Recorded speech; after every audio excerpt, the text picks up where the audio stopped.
Andrew Vorel, Ryan AuCoin, and Jonathan Job over on the right here.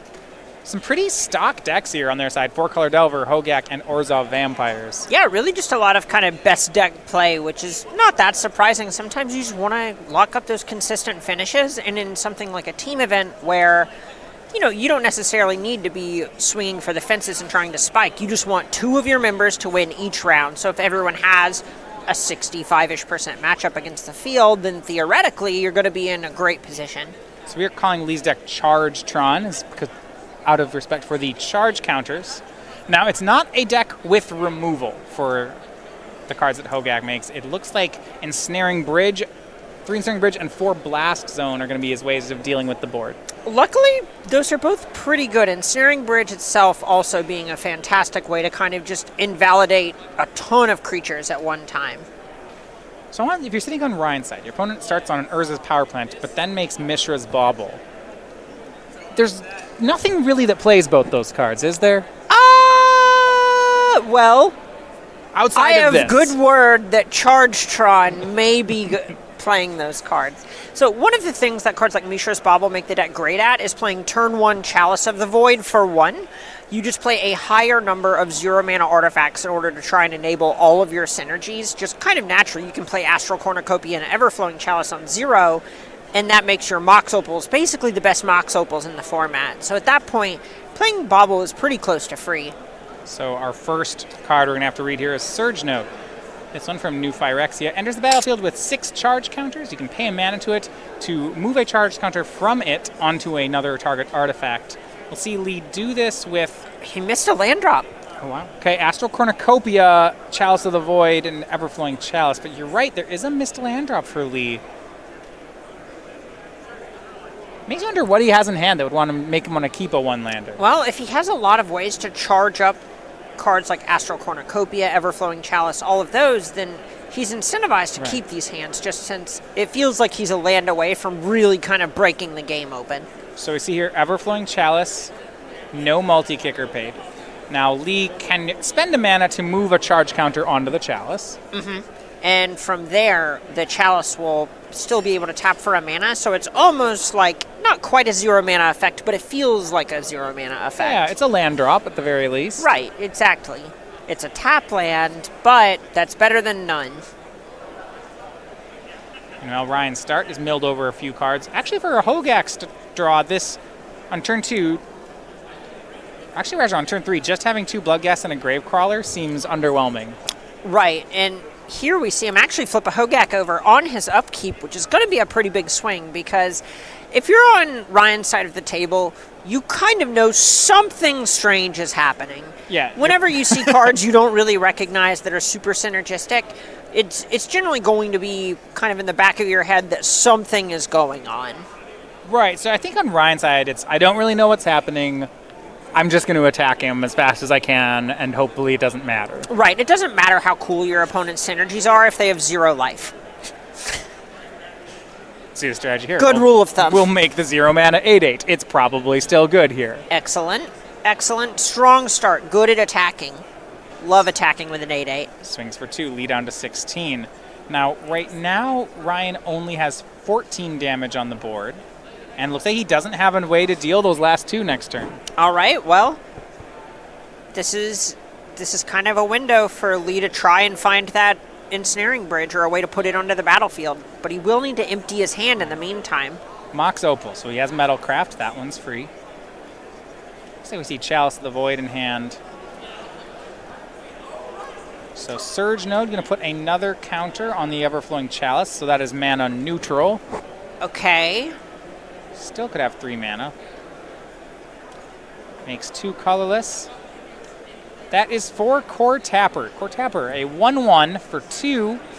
Taps to put a charge counter on something. Sacrifices to put 2 charge counters on something. Darksteel limited staple.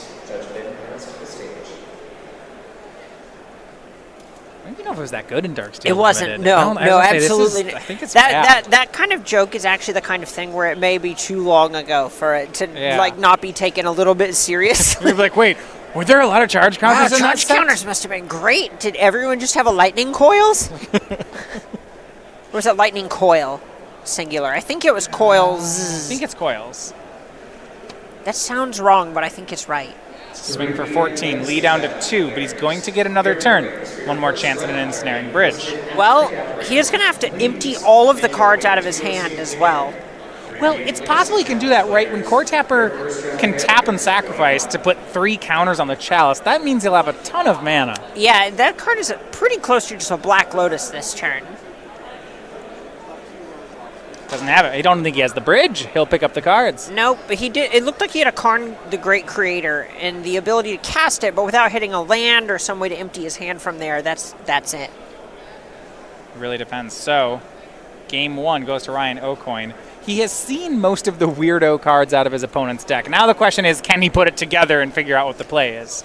Yeah, at this point, a lot of the things that Ryan would be looking to bring in are kind of some anti-hate cards anyway, so that it probably won't influence his sideboarding that much. Force of Vigor would have been good either way. But now it's just kind of on overdrive in order to take out all of the artifacts from the Tron deck. Right, so he has these 3 Force of Vigors in his sideboard.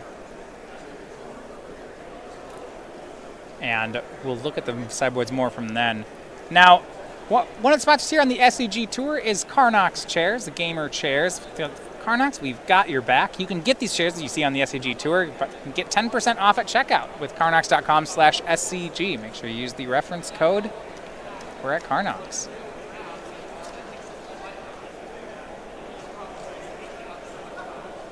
With Lee's deck being a Charge Tron deck, so it's not actually a deck like Tron with traditional payoffs.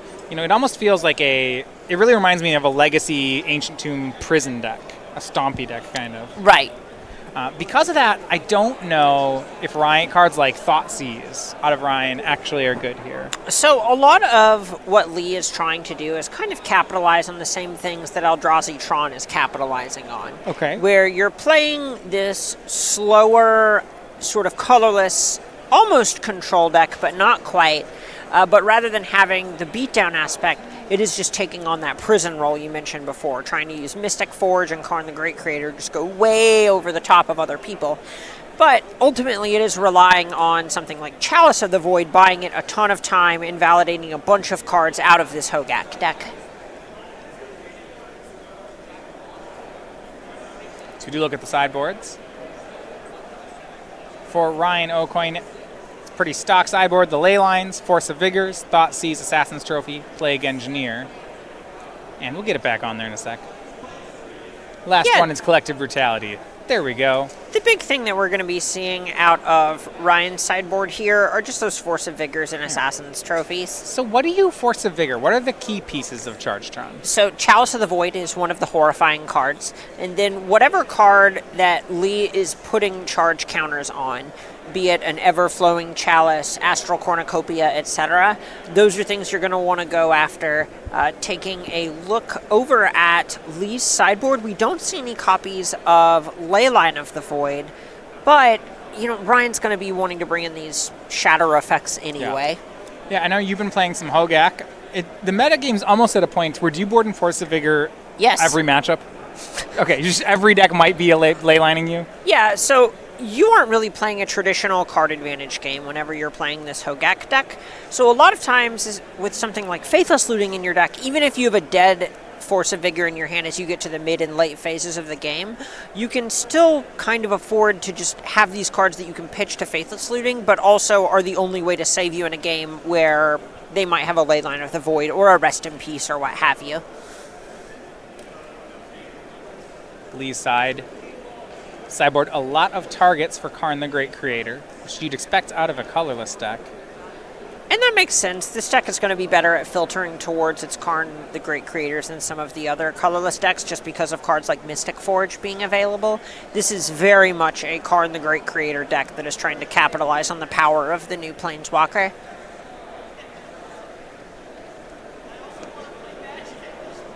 Force of Vigor is such a strong sideboard card in these kind of matchups. Not just one disenchant, but 2.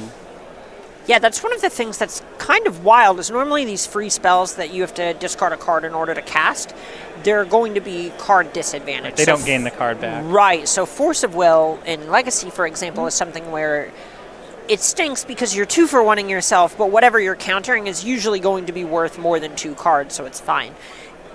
With Force of Vigor, that dynamic is kind of flipped on its head, where as long as there are 2 targets, you get the chance to tag 2 things, and you're generally going to be up mana as well because you didn't have to invest anything into casting this card.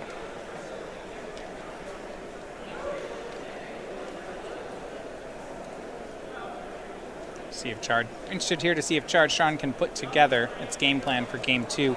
Results: Lee's teammate Collins Mullen takes Game 1 on the Legacy table, and on the Modern table it is Jonathan Job, or sorry, Standard table rather, it's Jonathan Job taking the win there.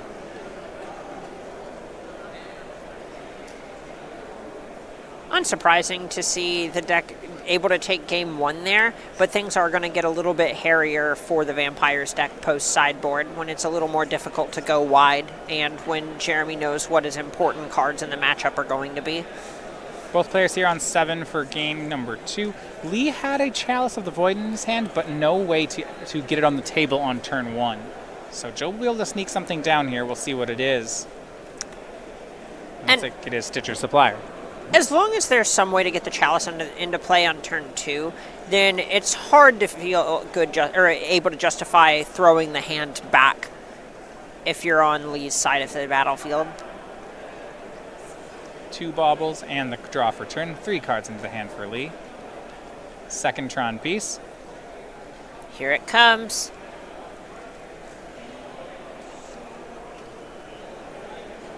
And that will be Chalice of the Void. No reason to overthink it. No, this is the kind of card where the sooner you put it onto the battlefield, the more value it's going to have. 1 mana cards in Lee's deck. He has the 2 Surge Nodes and 3 Expedition maps, but other than that, his deck there's no friendly fire on this. Right, and even then, if you're at this point of the game, it's going to be so much more valuable for you to just blank, 5, 6 cards out of your deck. We don't even know that all of those are still in Lee's deck at this point. Yeah, on the other side, he blanks Stitcher Supplier, Gravecrawler, Carrion Feeder, Faithless Looting, Shriekhorn, and Fatal Push.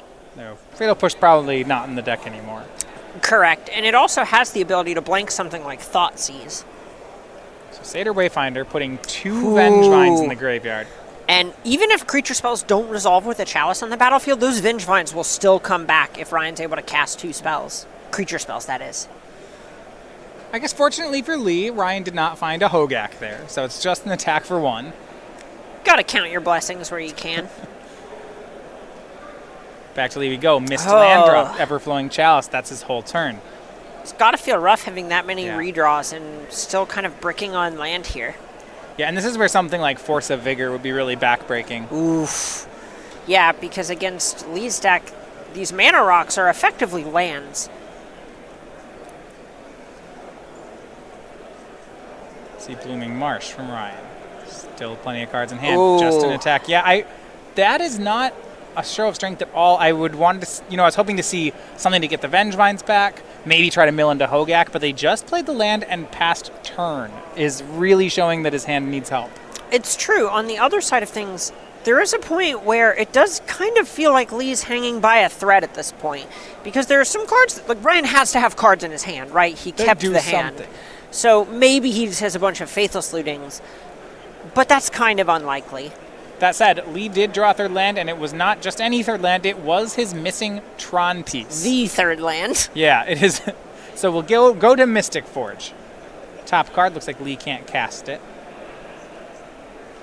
And 4 more mana, Everflowing Chalice on 2, and now Lee, already 10 mana sources here. Very quickly going to ramp up. Try to use that Mystic Forge to continue churning through his deck. Mystic Forge is another benefit to having cards like Mishra's Bauble in your deck. Just having 0 mana cards that let you get 1 card deeper but also provide some sort of value. Saw that last round out of Bomberman in Legacy. Mystic Forge, upon casting, immediately had hit 4 cards off the top of the deck. Yeah, very fair. Normal stuff going on.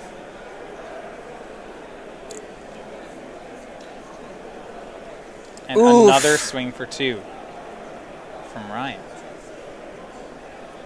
Flop is going to be a hard cast Force of Vigor. He'll take care of Chalice of the Void and Mystic Forge. Well, this is a start to actually getting somewhere on Ryan's side of the table. Yeah, we'll see if Lee wants to exile the top card of his deck in response. This is interesting, right? It takes all of Lee's utilities going to be gone, but Lee will still untap with 10 mana. What a rough spot. Yeah. And he doesn't exile the top card of his deck, which I think is concerning on Ryan's side. Yeah, that probably means it's some sort of planeswalker, a land maybe. Yeah, it was Ghost Quarter, it turns out. And this is the kind of thing where it can take him off red if he suspects that Ryan had something like Faithless Looting stranded in his hand. Sure. You could knock out Blood Crypt, or there's just a specific quantity of mana that he's looking to be able to have. Or he has enough mana to play Karn and Mycosynthelatus in one turn. Oh, that's fine. So, all permanent, the only thing that Ryan can do from this point out is attack. Well, that's convenient, as he does have creatures that do that. Right. Theoretically. He also can cast Hogak. And I guess the question would be, how does Hogak get into the graveyard? He can cast it from his hand. You're right. Okay, he can. Wait, hold on. Mycosynthelatus removes the color from cards. Turns off so the I convoke. don't know how okay, you convoke right.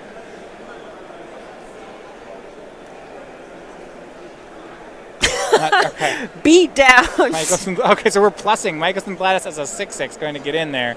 And now we see Ensnaring Bridge and AuCoin going to pick up cards. No real way to get around that. Yeah, that's just going to do it. Unsurprisingly, Prison's going to prison. And really, it just kind of shows the simplicity of Lee's strategy. He's using these Everflowing Chalices, Tron lands, just make a lot of colorless mana, using a Karn to lock out the game. Yep, and that's what we saw there. Is Ryan didn't really have adequate pressure there for what Lee was doing, even though he was able to bend those Vengevines early in the game. He got trapped under a Chalice of the Void for 1 or 2 turns too long. Yeah, I really felt like Ryan missed on a lot of the synergy there. He had those 2 creatures, but then they didn't convoke a Hogak, then he didn't get back the Vengevines. Yeah, it really did just domino. Over on Standard, Jeremy Bertarioni picks up a win. So both he and Lee, picking up wins, send their team into the lead 3-2. This is tight. You see all those ones up there.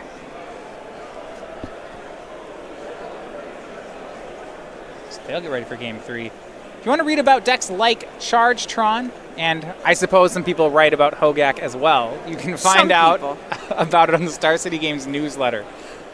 This has highlights from our articles of the week, upcoming place spots on the SCG Tour, and it can help you find invitational qualifiers near you. You can sign up for free at starcitygames.com/newsletter.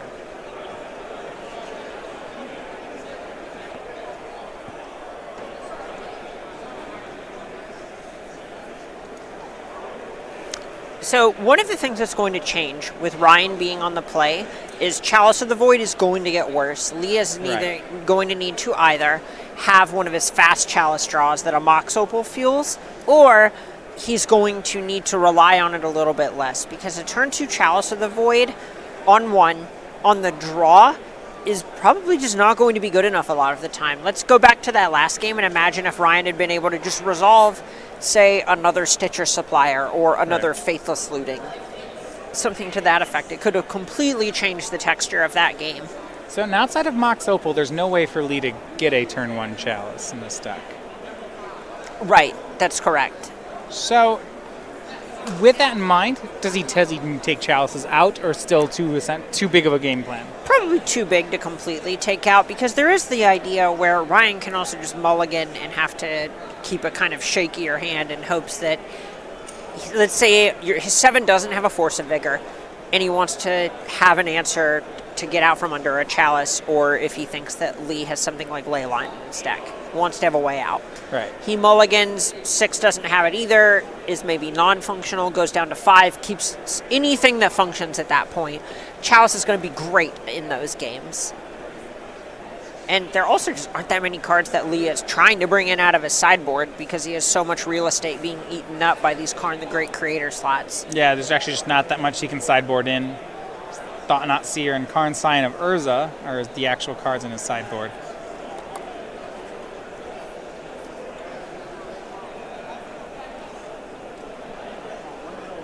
See whether or not Ryan can get one of those good Hogak draws. Ryan is the face of a man who is keeping his hand.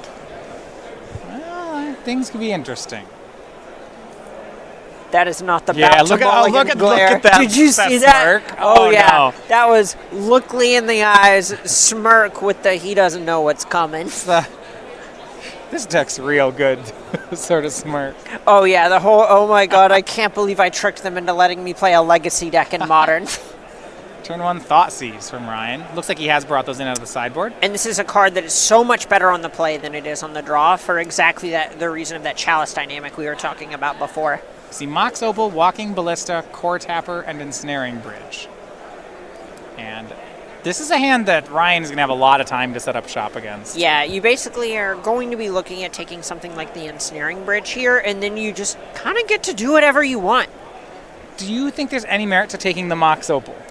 There's a point, but there are so many lands in Lee's hand, unless you're worried about a super fast draw and some very specific things coming off the top, then you probably just don't care much about the Mox Opal. There aren't any other zeros in Lee's hand to power it out for a quick turn 1 play.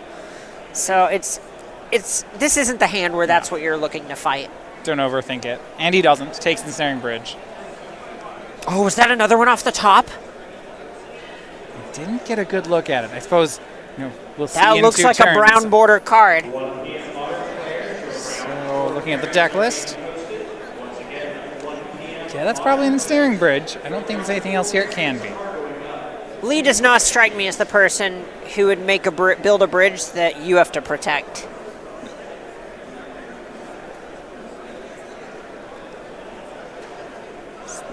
Satyr Wayfinder.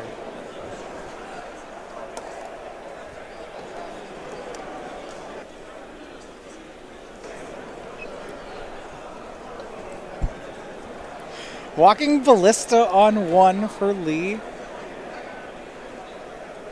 So the nice thing about this Ballista on 1 is it does make it a little bit harder to assemble something like a Hogak here. Just because if Ryan does anything to develop a second body to convoke it out, Lee has the ability to shoot down the Satyr Wayfinder. So if there's, say, another Satyr Wayfinder here, would you, with it on the stack, shoot the first one? I would probably just do it with whatever the next creature is, just in case. Fair enough, that's what he does. Ryan's play is Bloodghast. You don't have a 1/1 Ballista expecting it to go the distance. It is to be a 2-mana removal spell. One more. Blood Crypt shows Gravecrawler. And, oh, by the way, there's a Hogak. Does not feel good for this to happen. Should have played a removal spell. Oh, but wait. He does, however, have Ensnaring Bridge. Empties his hand down to 2 cards. That counts. Bobbles on Ryan's turn. So Ryan will have to find some artifact removal. Not impossible. Does still have Assassin's Trophy and Force of Vigor as outs to what's going on here. Now draws a card off the Nurturing Peatland. That's a lot of red sources on Ryan's side. No green ones. Right, so you can't actually cast a Force of Vigor. It would have to be a pitch spell for it? Correct. Cannot cast an Assassin's Trophy at all.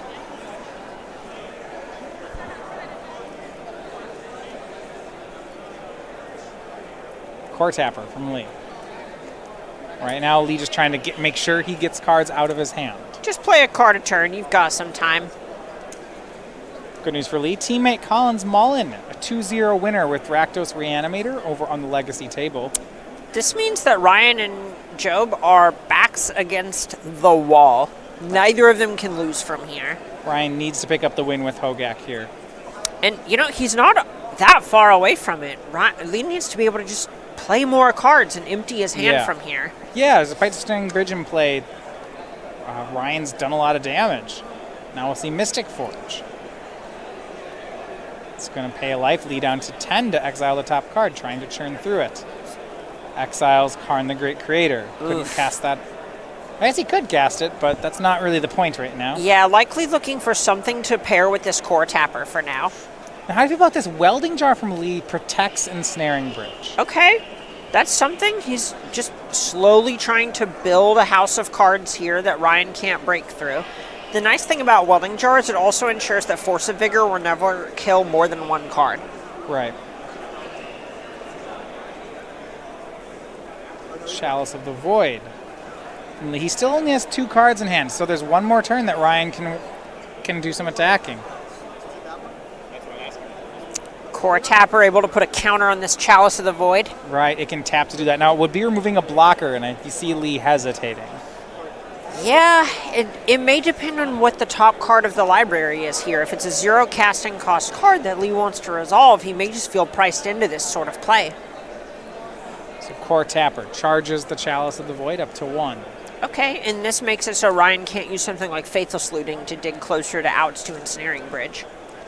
Looking at this attack, he can put Lee to 4. With a Bloodghast, he can put Lee to 2. But then, I'm trying to look at ways that he can deal those last points of damage. Hogak does a lot of things, but it doesn't have burn. Yeah, it doesn't actually have any kind of reach, really, out of the sideboard here. It has 3 collective brutalities, but I don't think they've come in. No, that's not the kind of thing I would expect to be in here. There's a not 0 chance Ryan had a bunch of cards he just wanted to get out of his deck, but that's so far down the list of things I would bring in his position from the sideboard. On top of that, Inventor's Fair sends Lee back up to 5. Ooh. Slowly but surely. Just assembling a lock. A lot of ways playing like a Lantern deck. Or an Urza deck, I suppose. Sure. I don't know. the Ensnaring Bridge nonsense decks. Here is Chalice of the Void. Lee looks at the top card. This one's on 0. Oh, so close. And, you know, paying a life for a Mystic Forge here isn't actually something that he can really afford to do. At this point, he can block a creature with a Core Tapper and then try to do something else and go down to 1. But if he pays that 1 life, he's in lethal range. So here's Karn the Great Creator. Going to plus, likely just to make a blocker. That would be quite good here. You can expect your opponent to not really have any sort of removal, creature removal at least in their deck that couldn't already target whatever card it's going after. Right. So just making, say, a 4/4 out of Mystic Forge sounds great. And that's what he'll do. Yeah, Karn pluses. Mystic Forge is a 4/4 until Lee's next turn. We'll pass. Miley, what a fine blocker you have.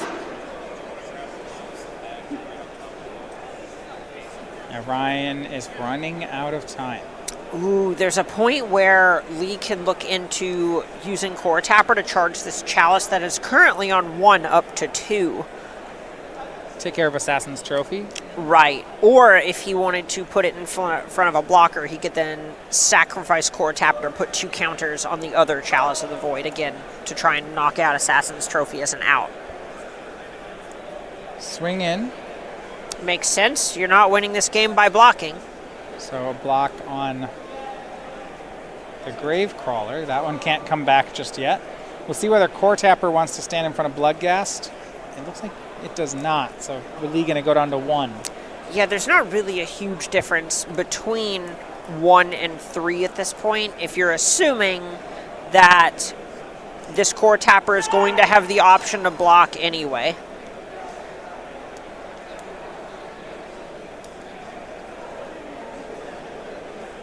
Both players say fine. Lee goes to 1.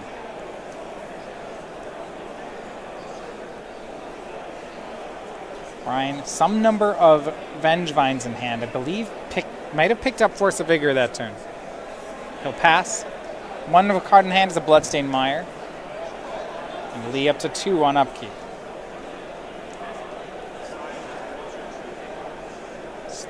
Moves. He charges his Chalice that was on 1 up to 2 now. Blocking for things like Assassin's Trophy. Here's Blast Zone. Blast Zone is not bad. This is actually a way to blow up both Bloodghast via Core Tapper. Already it can put a charge Yeah. counter on. This card just plays so many roles in the deck. Look, it's really tapping into the core of the strategy. Love it. Love it. second Mystic Forge, but this brings the number of cards in Lee's hand down to 1. Well, that's kind of like blowing up a blast zone on these blood gas, except you get to keep your court tapper and your blast zone. I like this. Now there's no chalice on 1 here. Expedition map gonna sneak on in. And you know what? Speaking of chalice on 1, let's move it back there. Love it. Now there's a chalice on 1 and a chalice on 4. So the Force of Vigor is turned off. Now Mystic Forge just going off with all these zeros. All right, well, allow me to just say, from the bottom of my heart, this is nice. Good luck, Ryan. I am all about this. This looked so close a moment ago, and it's just swung in such a huge way. So no cards in hand. Karn up to 7. Mystic Forge comes to 4/4. He's just covering his bases at this point. Right, you win this through eventually, well, I believe in next turn even, he has the chance to get the Mycos Synthlatus. Right, eventually you just get Mycos Synthlatus, and then you get a Walking Ballista, and you are able to just ping and slowly then ping crank and so it up. on. Yeah. Lee You have goes so to much 3. mana in this deck that making a big Walking Ballista is not exactly a tall order. 330 two-headed giant, sealed spectacular, and 330 standard challenge. The beginnings of your events are posted at the gathering point. Please make your way to your Counts mana here. Players in the 330 two-headed giant, sealed spectacular, and 330 standard challenge. The beginnings of your events are posted at the gathering point. I do like the Court Tapper Chalice of the Void interaction, where the deck, you just make holes in the Chalice of the Voids, resolve your spells through them, and then change the number of chalices on. Oh, yeah. It's very nice. And the 6th, last card on top of the deck for Lee was the 6th land. That's enough. It says Karn's going to get Mycos Synthlatus. Ryan is going to pick up the cards, and that looks like a win for the team of Collins Mullen, Lee McLeod, and Jeremy Bertarioni.